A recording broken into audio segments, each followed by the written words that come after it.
Amit car की डिग्गी से सामान निकालकर बाहर रखते जा रहे थे। आदित्य और आशी बैग उठाकर घर के अंदर ले जाकर रख रहे थे। विभा पिछली सीट पर रखा छोटा मोटा सामान समेटने लगी। घर के अंदर आते से ही सबसे पहले विभा ने शॉल निकालकर एक और रख दिया। ये ठंड की शादियाँ में भी बड़ी मुसीबत है। हर ड्रेस की मैचिंग का स्वेटर शॉल अलग से रखो। 4 लोगों के कपड़े जितने नहीं हुए उससे ज़्यादा जगह तो इन गरम कपड़ों ने घेर ली। पूरे 2 बैग भरकर तो बस ऊनी कपड़े ही हो गए और बाकी कपड़े अलग। 6 बैग हो गए थे। घर की शादी थी। विभा की जेठ की लड़की की शादी।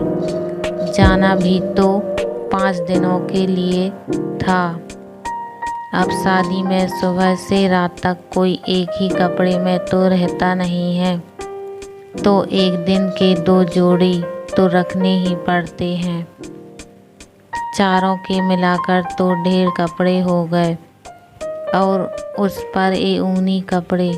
कमरे में रखे बैग का ढेर देखकर विभा को थकान हो गई। जाते समय तो उत्साह से भरे होने के कारण पैकिंग फटाफट हो जाती है, लेकिन अब आने के बाद थकान के कारण उन्हीं बैग को खाली करके सामान वापस जमाने के नाम से रोना आ रहा था। विभा ने आदित्य से बोलकर फिलहाल तो सामान बेडरूम में रखवा दिया। दोपहर को देखा जाएगा। उज्जैन से भोपाल आते हुए रास्ते में एक ढाबे पर पेट भर नाश्ता करने के साथ ही विभा ने दोपहर के लिए सब्जी रोटी भी पैक करवा ली थी।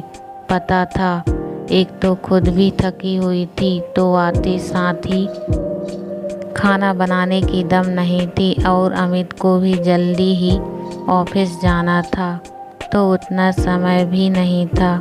अमित नहाने चले गए और दोनों बच्चे अपने कमरे में जाकर सो गए। चारों रात में जागे हुए जो थे। विभा ने भी नहाकर झटपट गर्मा गर्म चाय नाश्ता बना ली। अमित के लिए टिफिन में सब्जी रोटी रख दी कि मन में बहुत गहराई तक धंस गए। आज विभा को माँ की बहुत याद आ रही थी।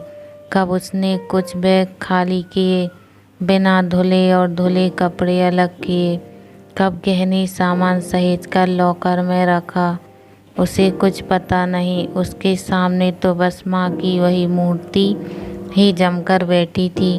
बचपन से ही विभा देखती आई थी। भरे पूरे ठाट बाट संपन्न समृद्ध घर में भी माँ कभी कभी हताश सी सांस भरकर कहती थी, औरत एक डेहरी है, बस डेहरी और कुछ नहीं। तब उस उम्र में विभा को बहुत आश्चर्य होता था। इतना बड़ा समृद्ध सुखी घर परिवार, और फिर भी माँ कभी कभी अचानक इतनी दुखी, इतनी अकेली सी क्यों लगती है।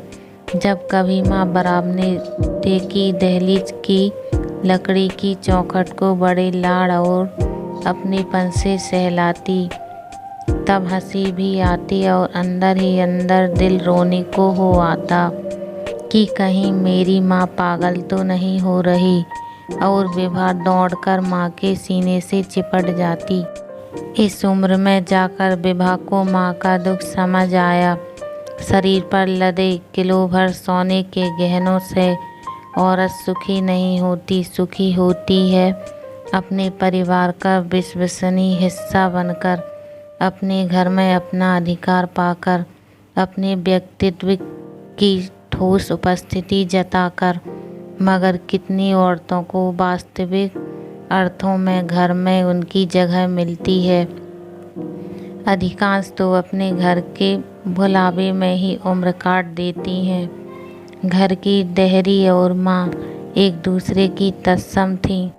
दोनों घर के भीतर ना आ पाने के कारण दुखी थीं और सांझ की निस्तंभ बेला में दोनों एक दूसरे के साथ अपना दुख बांटती। घर की दहलीज जैसे कभी घर के अंदर नहीं आ पाती और उखड़कर बाहर भी नहीं जा पाती, वैसे ही बरामदे के किवाड़ से सर टिकाकर बैठी विभा सांझ ढले तक आंखों से न जाने 21 वर्ष की कितनी पीड़ाओं को बहाती रही। कंधे पर किसी का स्पर्श पाकर चौंक गई।